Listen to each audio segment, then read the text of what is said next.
Pessoal, boa noite. Espero que estejam todos bem. Sejam bem-vindos à nossa aula de hoje. Hoje é a nossa última aula antes da avaliação. Nós faremos nossa avaliação semana que vem e eu preciso passar algumas informações a respeito dessa nossa avaliação, mas eu vou deixar para o final da aula para eu não precisar de repetir, porque uma série de alunos vão entrando ao longo da aula e agora no início a quantidade de alunos na sala é baixa. E aí eu deixo para explicar no final, porque aí eu falo só uma vez, tá ok? Semana passada a gente começou uma revisão para essa nossa avaliação, com a correção daqueles exercícios do estudo dirigido. Eram 20 questões, estão postados lá na pós-aula do Encontro 15, né? Quem não assistiu a aula, é só ver a gravação, tem toda a correção lá, questão por questão comentada. Aquele estudo dirigido lá são exercícios, mas eles não valem nota, é só revisão e fixação mesmo do conteúdo. E hoje eu vou dar continuidade a essa revisão, gabaritando aquelas 10 questões que eu havia postado um link e que vocês resolveram valendo a pontuação das atividades de sala de aula. Então, com essas 10 questões de hoje gabaritadas, corrigidas, com as do estudo dirigido, vocês têm aí um bom embasamento para que vocês possam realizar a avaliação semana que vem. No final da aula eu vou explicar como que ela vai ser, tá bom?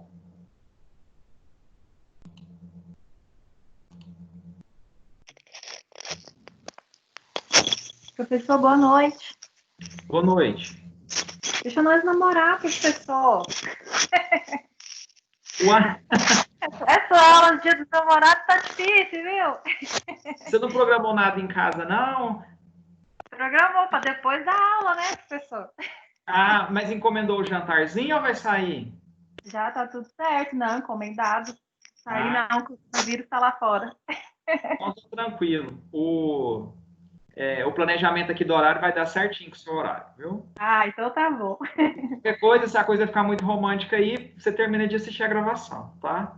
Vou deixar.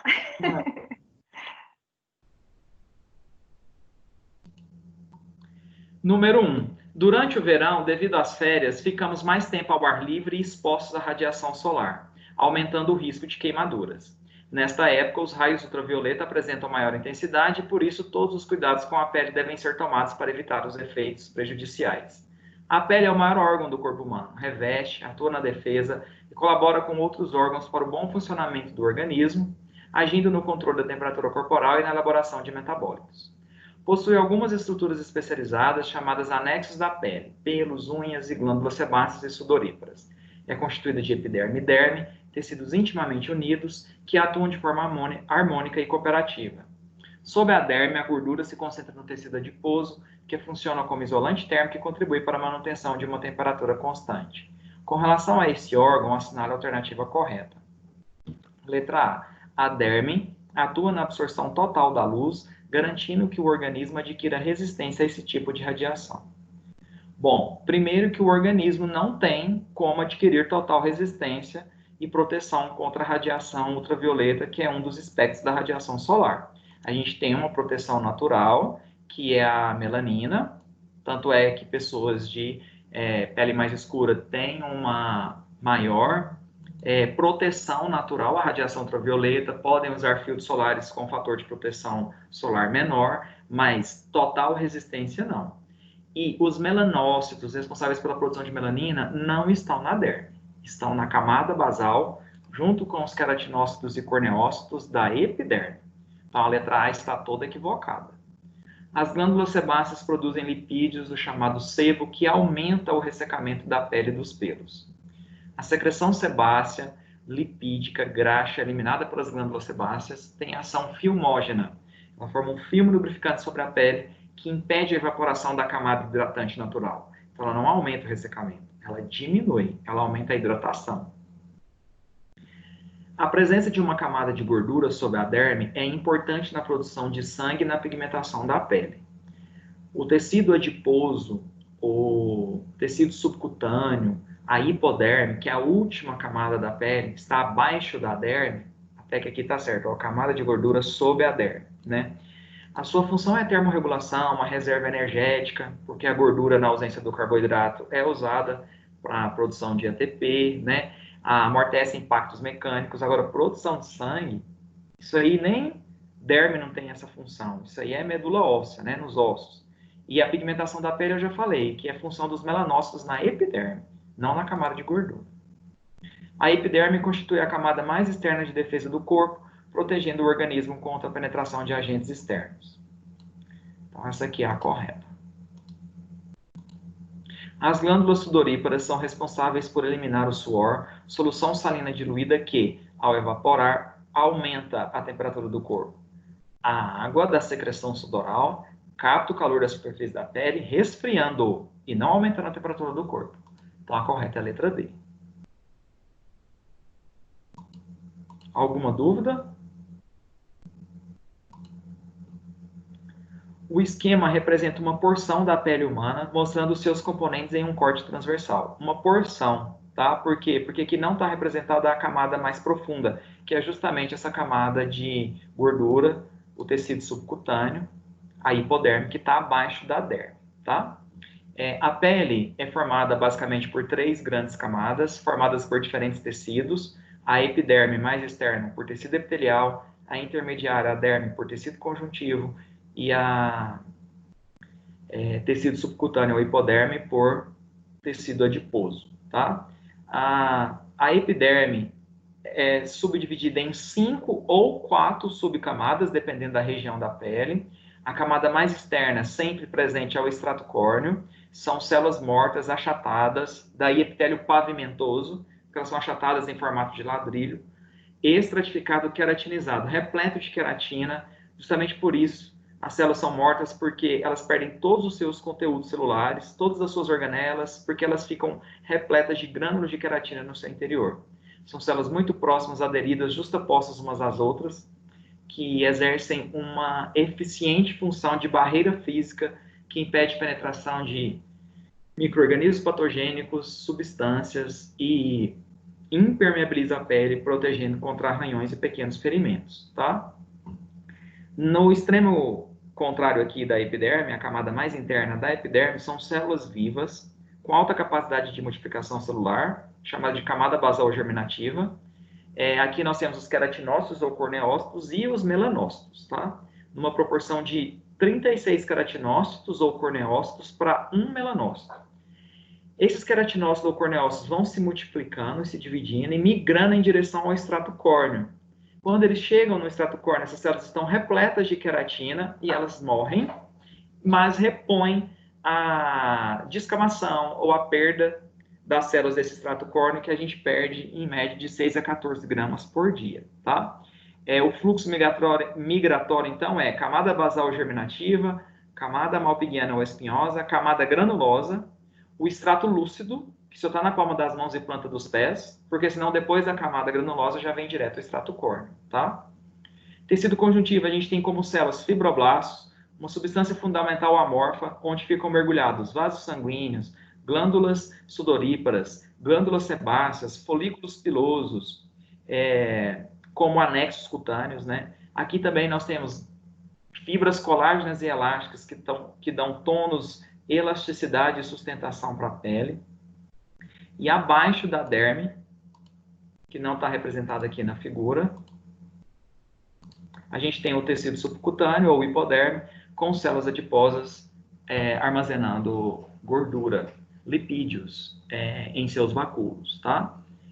A gente estoca gordura como reserva de energia porque a gordura é hidrofóbica. Então, você armazena o peso molecular da gordura. Ela não traz uma camada extra de solvatação, ela não arrasta água, igual um sal, igual um carboidrato. Por isso que a gente não pode estocar açúcar, carboidrato. A gente estoca só um pouquinho lá no fígado, na forma de glicogênio, para no período entre uma refeição e outra, liberar a glicose e a gente não ter uma hipoglicemia.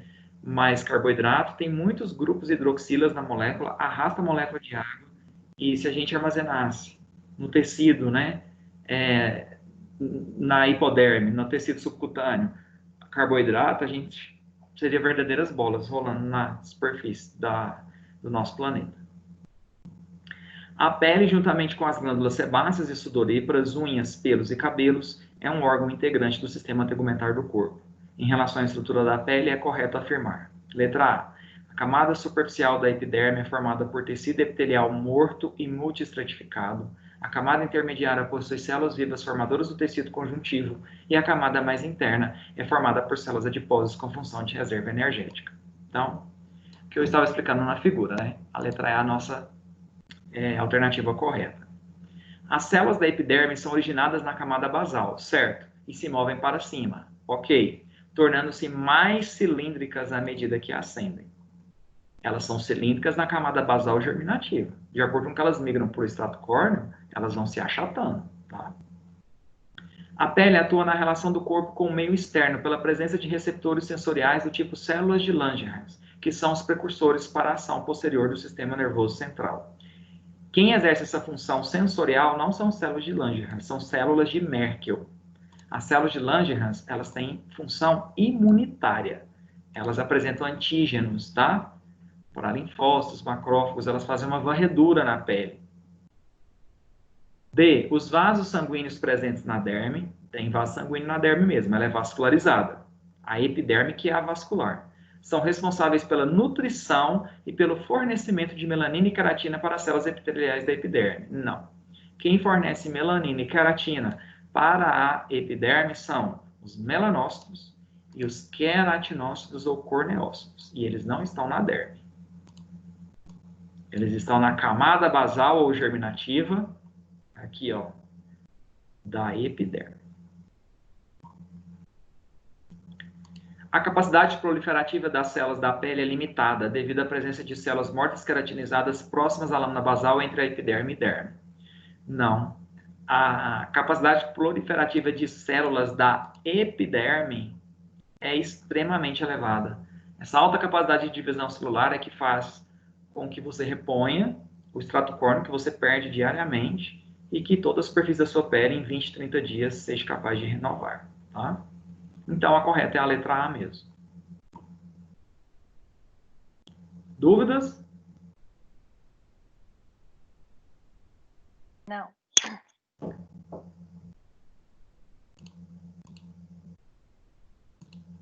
A pele é o maior órgão do corpo humano, representando 15% de seu peso. É composta por 3 camadas principais: epiderme, camada externa, derme, camada intermediária, e hipoderme, ou tecido celular subcutâneo, camada interna. A epiderme é um epitélio estratificado, composto de queratinócitos e formado por 5 camadas celulares distintas na pele espessa ou glabra. 5 camadas na pele espessa ou glabra, que é aquela pele não pelificada, que está presente apenas na palma das mãos e planta dos pés.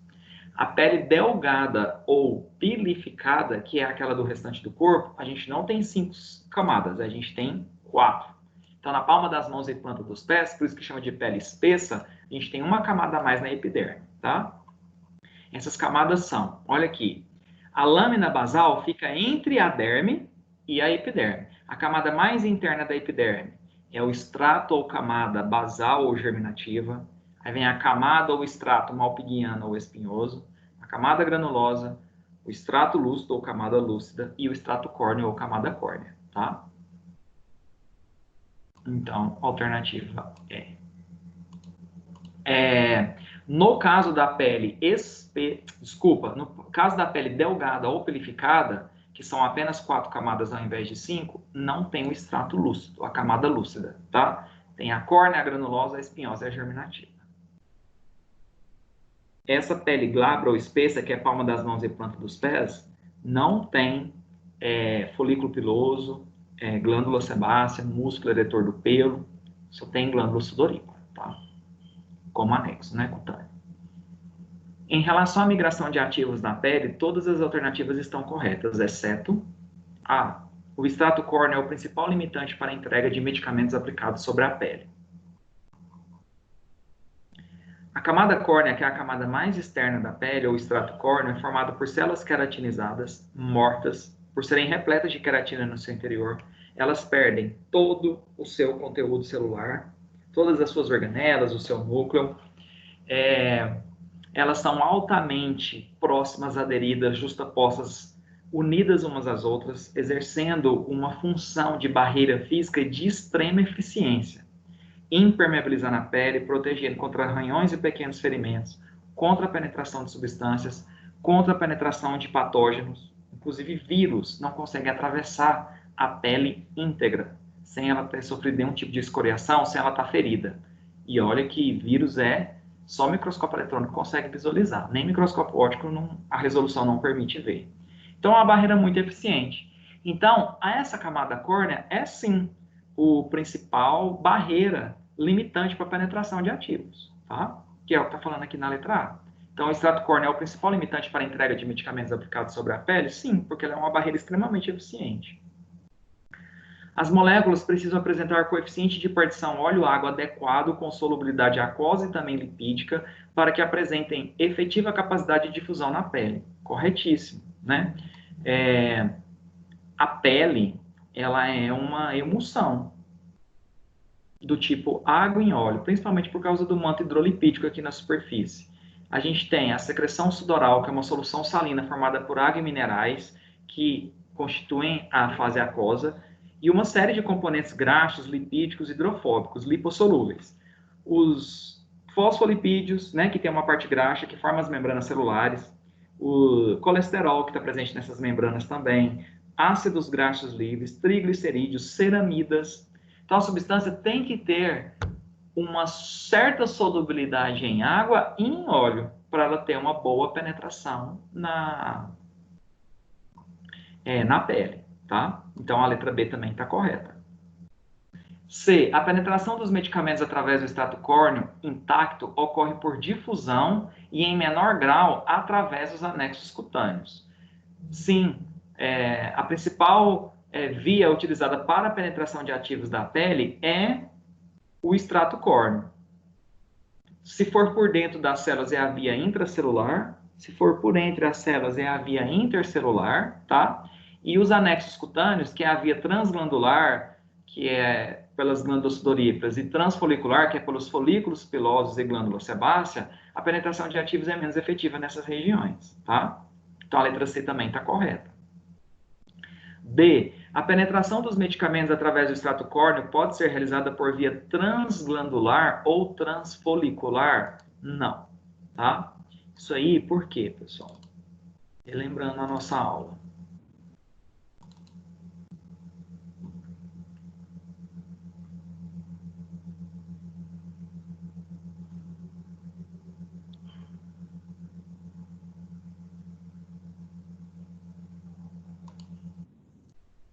A penetração de ativos através da pele se dá pelo extrato córneo, que é a via transepidérmica. Se for por dentro das células, é a via intracelular ou transcelular. E se for por entre as células, é a via intercelular. Ou a via transanexal, que se for pelas glândulas sudoríparas, é a via transglandular. E se for pelos folículos pilosos e glândulas sebáceas, é a via transfolicular, tá? A penetração de ativos é mais efetiva pela via transepidérmica, tanto por dentro das células, que é a via transcelular ou intracelular, ou a via intercelular, que é aquela por entre as células. Por entre as células é um transporte mais facilitado do que por dentro, tá? E a via transanexal, que é a via anexos cutâneos, se for via glândulas sudoríparas, é transglandular. E se for pelos folículos pilosos e glândulas sebáceas, é a via transfolicular, tá?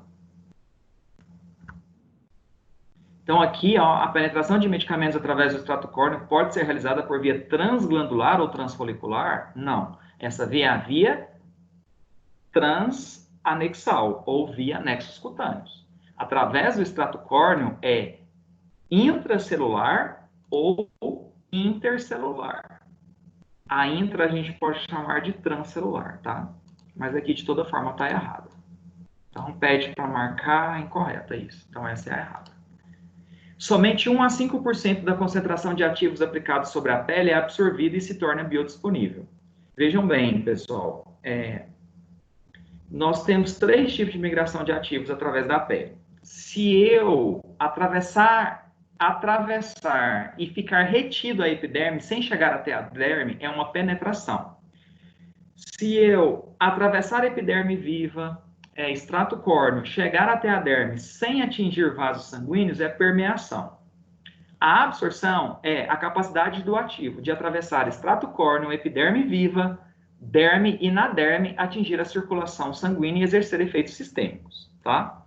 No caso de uma formulação transdérmica, o ativo tem que atravessar todas essas camadas, chegar até a circulação e em concentração necessária para exercer a ação terapêutica. Agora, em formulações tópicas de uso comum que não tem o objetivo de ser transdérmica, ainda assim, 1 a no máximo 5% da concentração desse ativo é capaz de atingir a circulação e exercer efeitos sistêmicos, tá? Então, por exemplo, minoxidil, aplicado topicamente, que diminui a queda de cabelo. Esse minoxidil, até 5% dele pode atingir a circulação sistêmica, e a gente sabe que ele tem uma ação antihipertensiva, tá? Então, número 4, letra D.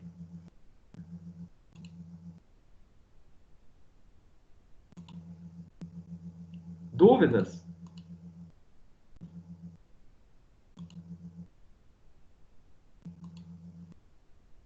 Cinco, a eficácia de produtos farmacêuticos ou cosméticos apresentando em sua composição princípios ativos funcionais é dependente da penetração limitada destes na pele. Todas as alternativas abaixo apresentam fundamentos para os métodos que promovem aumento da penetração cutânea, exceto, letra A, empregos de promotores de absorção, sejam eles químicos ou métodos físicos. Nós estudamos e vimos que tem uma série de substâncias químicas que favorecem a penetração cutânea, né? Solventes como a água, dimetilsulfóxido, polietileno glicol, propileno glicol, tensoativos igual o lauryl sulfato de sódio, agentes queratolíticos como ureia e ácido salicílico, moléculas anfifílicas como micelas e lipossomas, tá? E métodos físicos também, a eletroporação, a iontoforese, a sonoforese, então tá certo. Estudo profundo das características químicas e físico-químicas das substâncias ativas e a possibilidade do emprego de seus derivados quando essas forem desfavoráveis. Promove aumento da penetração cutânea? Sim. Utilização de sistemas vinculados de liberação como microemulsão, ciclodextrinas, nanossomas, lipossomas ou formulações supersaturadas? Correto também. Ação de agentes promotores físicos de penetração como iontoforese, sonoforese e eletroporação? Sim, os métodos físicos, alguns deles por meio do uso de equipamentos, né, são capazes de favorecer a penetração de ativos, seja gerando um campo elétrico, ou seja, pelo uso de um ultrassom de alta frequência, né?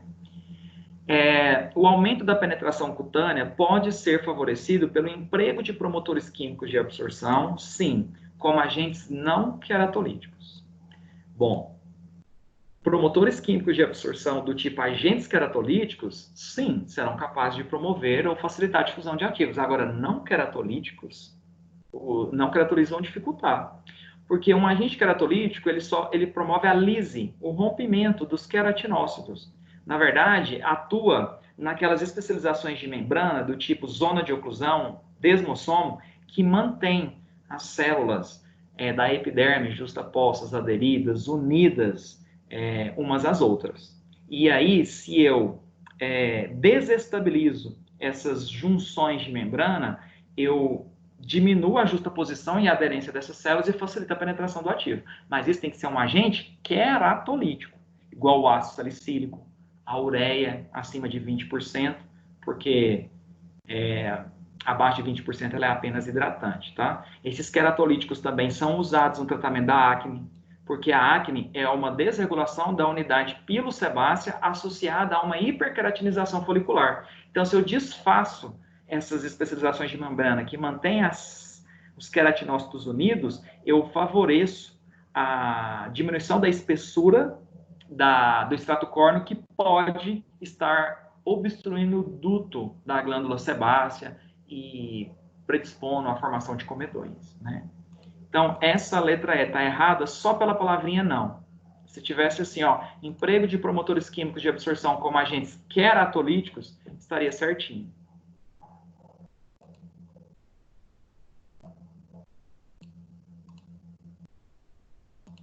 Número 6. Características físico-químicas relacionadas ao próprio fármaco influenciam na sua capacidade de penetração e permeação na pele. Assinale a alternativa que apresente uma característica favorável do ativo que facilite sua difusão na pele. Letra A. Apresentar alta afinidade pelo veículo da formulação. O ativo apresentar alta afinidade pelo veículo da formulação é uma característica que favorece a sua difusão na pele? Não, pelo contrário. Se o ativo tem alta afinidade pelo veículo da formulação, ele tende muito mais a interagir com a formulação do que com a pele. Então, para que eu favoreça a penetração do ativo, eu tenho que ter baixa afinidade pelo veículo da formulação e alta afinidade pela pele, para que ele tenha a capacidade de se desligar da formulação e interagir com a pele. Possuir alto peso molecular? Também não, ao contrário. Eu favoreço a penetração do ativo quando ele tem baixo peso molecular. Uma alta massa molecular, uma molécula de tamanho maior, ela vai ter mais dificuldade para atravessar as células do extrato córneo, para passar por dentro dessas células, ou até mesmo para penetrar pelos anexos cutâneos, pela glândula sudorípara ou pelos folículos pilosos, tá? Estar na forma ionizada. Ionização, presença de carga elétrica, não favorece a penetração de ativo. Os fármacos serão melhor difundidos, seja na pele ou pelos órgãos como um todo, quando estão na sua forma apolar ou não ionizada, tá? Tanto é que para depurar, eliminar um fármaco do organismo, ao passar pelo fígado, as enzimas do citocromo P450 tornam a molécula cada vez mais polar e hidrossolúvel, porque aí eu favoreço a eliminação para a urina e ele vai ter uma menor capacidade de ser reabsorvido, né? Quanto mais apolar os fármacos são capazes de atravessar barreira hematoencefálica, por exemplo, né? A polaridade dificulta a passagem de ativos e dos fármacos, uma vez que as membranas biológicas têm fosfolipídios, ela tem um componente graxo, né? E tanto é que lá a gente tem, a maioria dos fármacos são ácidos ou bases fracas, né? E o ácido, ele vai ter melhor absorção quando está na sua forma conjugada, que é quando ele está na forma não ionizada. E as bases, elas terão melhor capacidade de penetração quando elas estão na forma dissociada, porque quando ela está na forma conjugada, ela está ionizada. Então, é justamente o quê? O contrário. Ácido tem menor penetração quando está na forma conjugada, porque é a maneira que ele está apolar. E a base quando ela está dissociada, que é a forma em que ela está apolar. Possuir baixa higroscopicidade? Não. Nós vimos que quanto mais edemaciada, embebida, hidratada estiver a pele, melhor para a penetração do ativo. Isso com a pomada favorece bem a penetração do ativo, porque ela é muito oclusiva, ela retém água da camada hidratante natural e deixa a pele mais embebida, mais edemaciada. Então, quando uma molécula tem baixa higroscopicidade, ela tem baixa capacidade de atrair moléculas de água. E isso não favorece a penetração do ativo. Se ela tiver alta higroscopicidade, sim, porque ela vai atrair bem moléculas de água, né? Letra E. Possuir coeficiente de partição óleo-água adequado, de modo que o fármaco apresente solubilidade em ambientes lipídicos e aquosos. Aí essa sim, favorece. O desenvolvimento farmacotécnico de uma formulação tópica para ser aplicada na pele não é fácil, justamente porque o fármaco não pode ser apenas polar hidrossolúvel com alta afinidade pela água ou apolar, lipofílico, hidrofóbico com alta afinidade por gordura, por lipídio. Ele tem que ter um equilíbrio nessa capacidade de se solubilizar em ambientes lipídicos e aquosos, porque a pele ela tem componentes aquosos e oleosos. Ela tem a água, ela tem a secreção sudoral, que é uma solução salina de água e minerais, que é o componente aquoso, e tem fosfolipídios com a cauda graxa, triglicerídeos, colesterol, ácidos graxos livres, ceramidas, que é a parte apolar. Tá?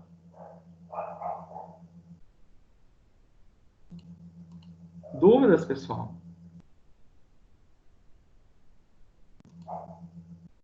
Os promotores de penetração química aumentam a permeabilidade da pele por induzir reversivelmente um dano ou uma alteração físico-química no extrato córneo com a finalidade de reduzir sua resistência à difusão. Assinale a alternativa que apresente apenas promotores químicos de absorção. Eletroporação. Eletroporação é método físico. Se tiver eletroporação, iontoforese, sonoforese e fonoforese, isso é físico. São métodos físicos por utilizarem aparelhos, tá? água e polietileno glicol estariam certos. São solventes, né? Mas aqui tem eletroporação na letra A. Propileno glicol, sim, umectante, molhante, solvente. Lauril sulfato de sódio é um tensoativo. Favorece, sim. E são químicos, né? Agora, iontoforese é físico. Aqui só pediu o químico. Dimetil sulfóxido, sim, igual a água, é um solvente, favorece a penetração do ativo. Palmitato de isopropila, também favorece a penetração de ativos, tá? São solventes. E a ureia, que é um queratolítico, acima de 20%, ou hidratante abaixo de 20%. Só que aqui todos são agentes químicos promotores de absorção cutânea. Micelas e lipossomas são, sim, métodos químicos, do tipo moléculas anfifílicas, mas a sonoforese é um método físico, tá? Por isso que não é a letra D.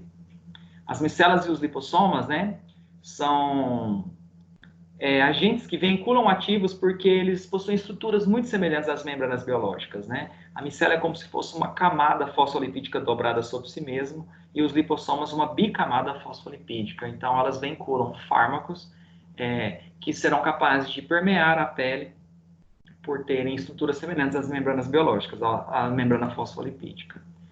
Miristato de isopropila, docusato sódico são agentes químicos promotores de absorção cutânea. Miristato de isopropila, né? Um solvente, docusato sódico, é um tensoativo igual o lauril sulfato de sódio, mas a iontoforese é físico, não é químico. Então é a letra A mesmo. Ou, desculpa, a letra C.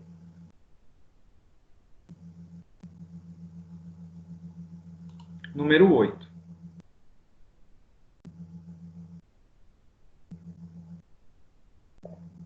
Sobre os métodos físicos de promoção de penetração cutânea, assinale a alternativa correta.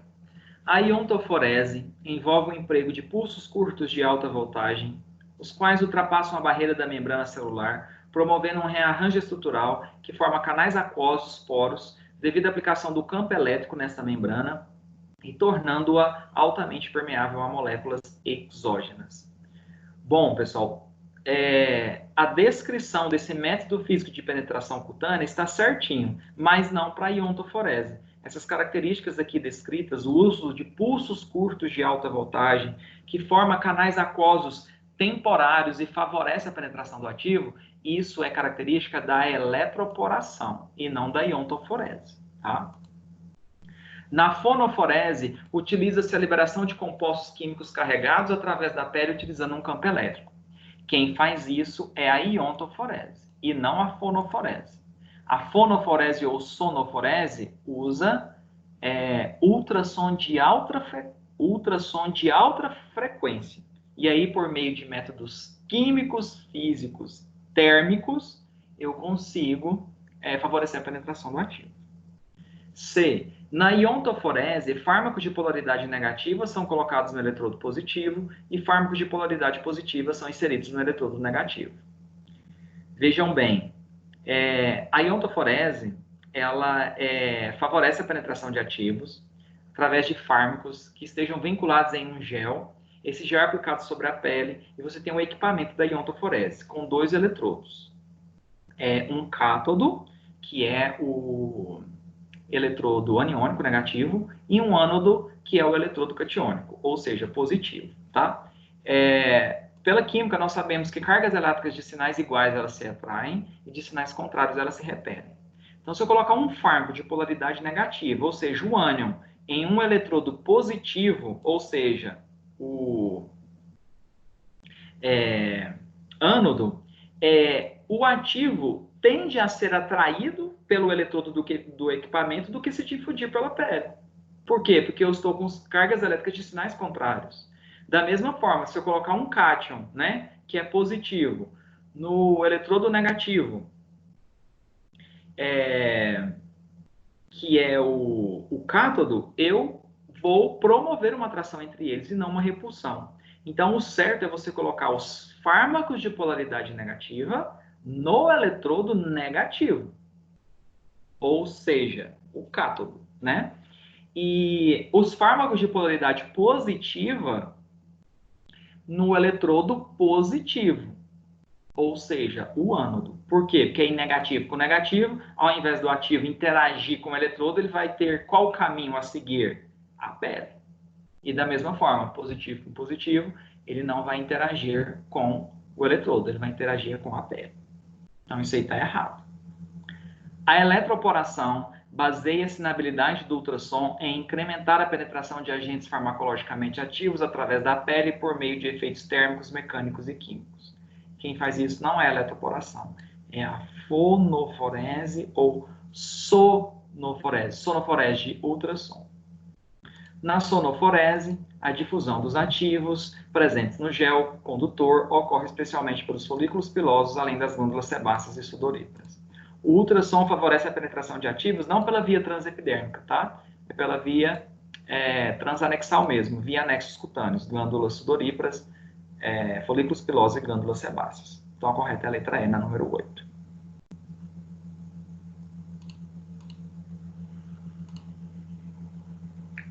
O natrozol é o nome comercial de um polímero formador de gel de maior interesse para a vinculação de ativos em dermatologia. Forma géis solúveis em água fria ou quente e praticamente insolúvel em álcool. Tolera bem pH ácido. A etapa inicial no preparo do gel natrozol envolve dispersão do polímero em água. O nome genérico do polímero e a segunda etapa para o preparo do gel são, respectivamente. Então, pessoal, para essa aula de géis é muito importante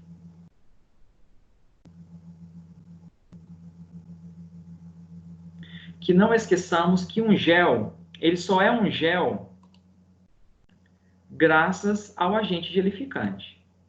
Claro que além do veículo aquoso, que pode ser água ou uma mistura hidroalcoólica, água e álcool, eu posso ter estabilizantes químicos, né? Sequestrantes, quelantes, antioxidantes, conservantes microbiológicos, tá? Mas o gel, umectantes para evitar o ressecamento da formulação, ele não existe sem o agente gelificante, espessante, doador de viscosidade, que é o que transforma a água do estado sol, líquida, em gel, tá?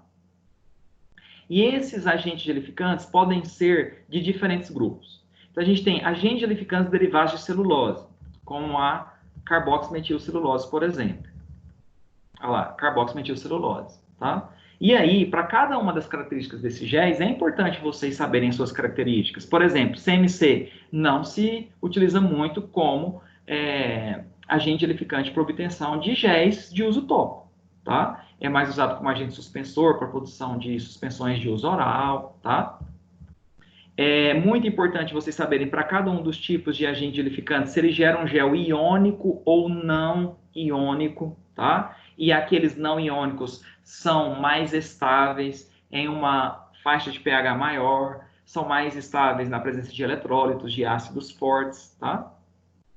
E lá na nossa questão está perguntando sobre o gel natrozol, mas o natrozol vocês viram que tinha lá o símbolo da marca registrada, que é um nome comercial. Então, o gel natrozol ou celulose é a hidroxietilcelulose. Aqui, ó, natrozol ou celulose. Então, é importante também associar esse nome comercial à matéria-prima.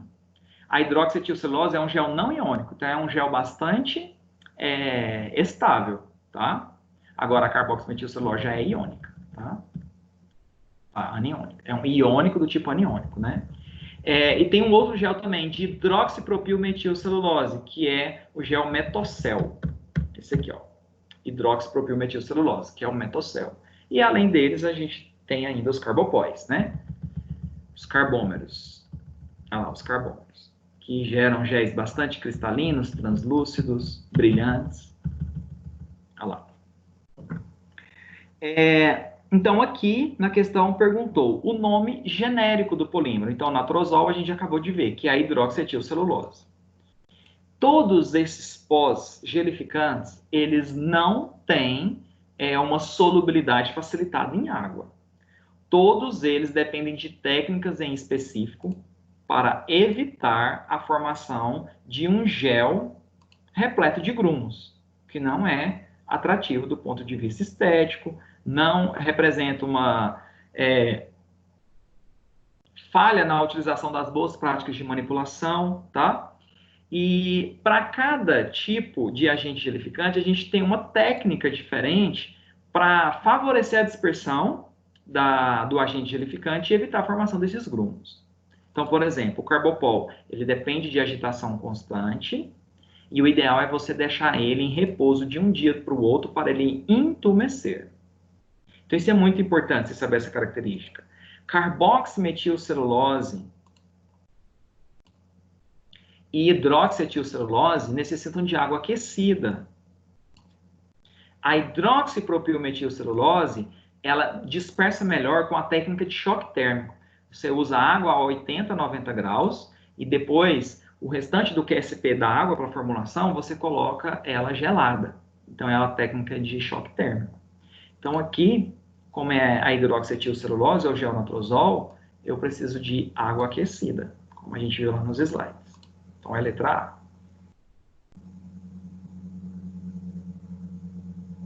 Gel é uma das formas farmacêuticas e cosméticas mais aceitas recentemente. Géis aniônicos possuem carga negativa. Dentre estes, podemos destacar os vários tipos de carbopol, carboximetilcelulose e goma draganta. Não foi citado aqui, pessoal, o gel natrozol e nem o metocel, porque hidroxietilcelulose e hidroxipropilmetilcelulose são não iônicos, tá? Sobre géis aniônicos, considere as alternativas abaixo e assinale a alternativa correta. O gel de carbopol é estável na faixa de 4 a 10. Verdadeiro.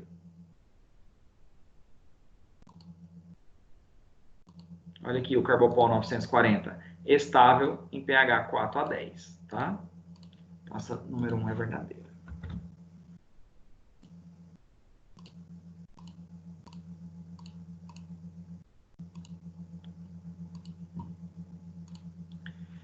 Dois.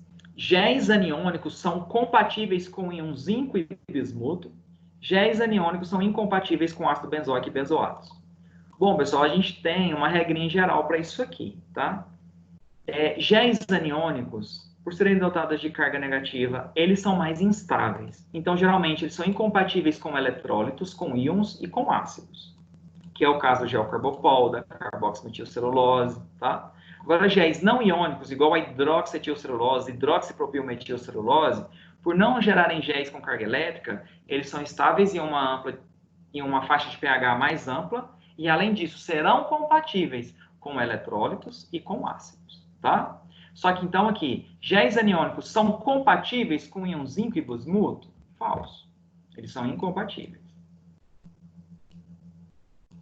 Géis aniônicos são incompatíveis com ácido benzoico e benzoatos? Sim, porque se fosse um gel não iônico, seria compatível. Então, as alternativas 1 e 3 estão corretas.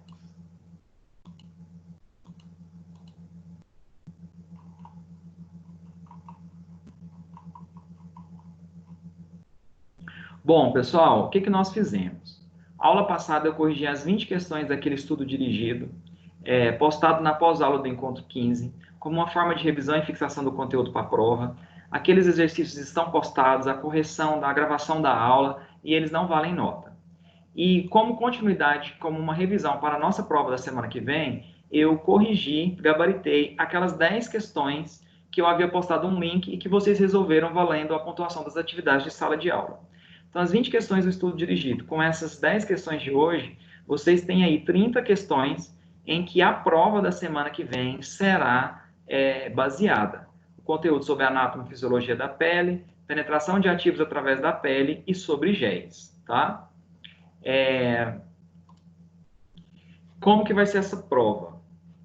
A prova, ela vai ter um link que vai disponibilizar para vocês o acesso, em que vai pedir seus dados, né, pessoais e vai te direcionar para as questões da prova, muito semelhante ao que nós fizemos na avaliação de primeira VA e essa atividade que valia a pontuação de atividade de sala de aula, que eu postei também um link. São todos formulários do Google.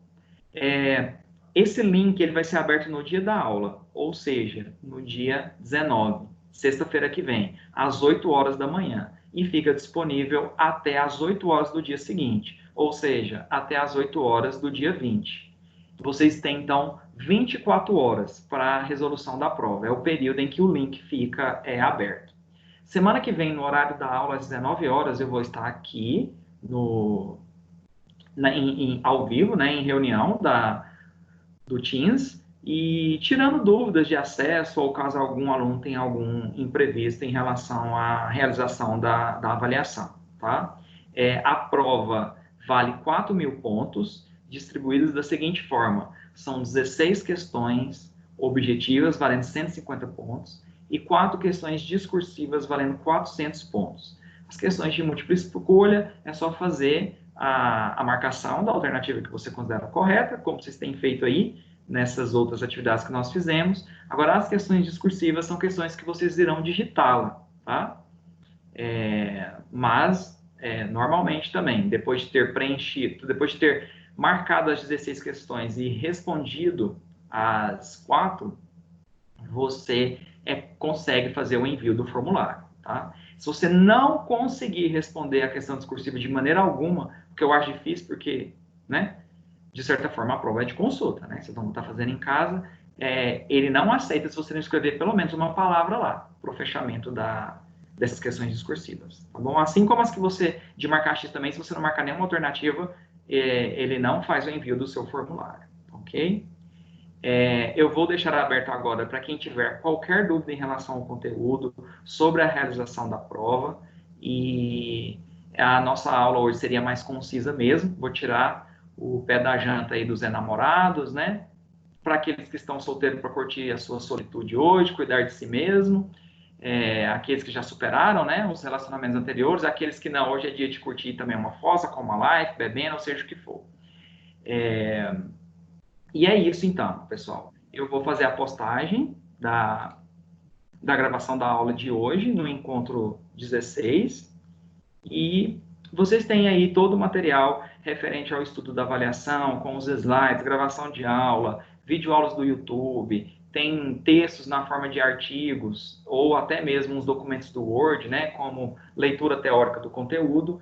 Nós encerramos toda a ementa da disciplina, não ficou nenhuma parte do conteúdo sem ser visto, a não ser a questão das aulas práticas, que a faculdade vai se manifestar aí como vai ser a reposição, tá ok? E é isso. Alguém quer fazer alguma pergunta?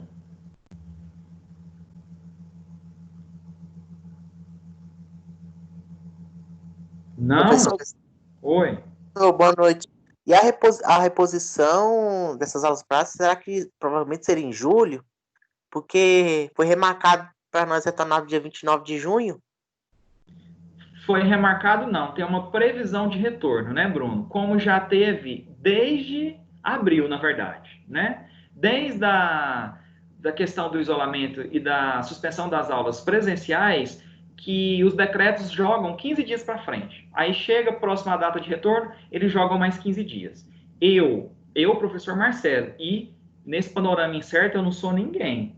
Porque você está vendo aí que nem a questão do governo, às vezes, pode dar alguma garantia mediante o cenário que a gente está vivendo.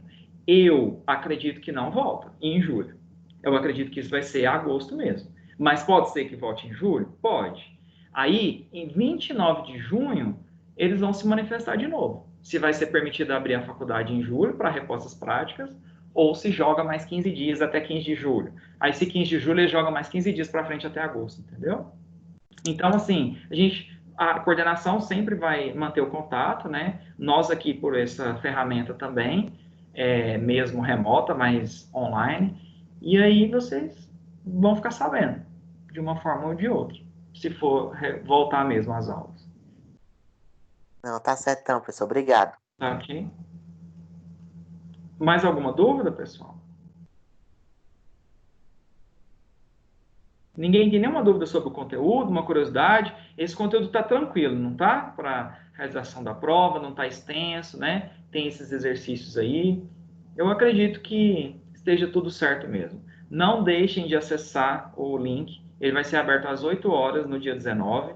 E aí, durante a nossa aula da semana que vem, ele ainda vai estar aberto, né? Porque a nossa aula é às 19 e ele fica aberto até 8 horas do sábado, no dia 20. Tá bom? Professor, sua avaliação vai ser baseada nessas atividades, né? A avaliação será baseada nas atividades? Sim, igual a outra. Essas de hoje e as do estudo dirigido, baseada nelas, tá? Elas não são iguais. Uhum. Professor, conteúdo da primeira VA vai cair? Ixi, eu não poderia estar gravando essa parte, né? Mas não vai. Não? Não vai cair. Só vai cair no exame final. Eu não vou cobrar ele agora, tá? Que é aquela parte de emoções. Aí quem ficar de exame final, aí é o conteúdo todo, tá? Ah, é ótimo. Então é isso. Tenham um final de noite romântico. Se cuidem, se amem, fiquem com Deus. Até semana que vem. Obrigado, professor. Se Valeu, cuide também. professor. Obrigada. Valeu. Amor e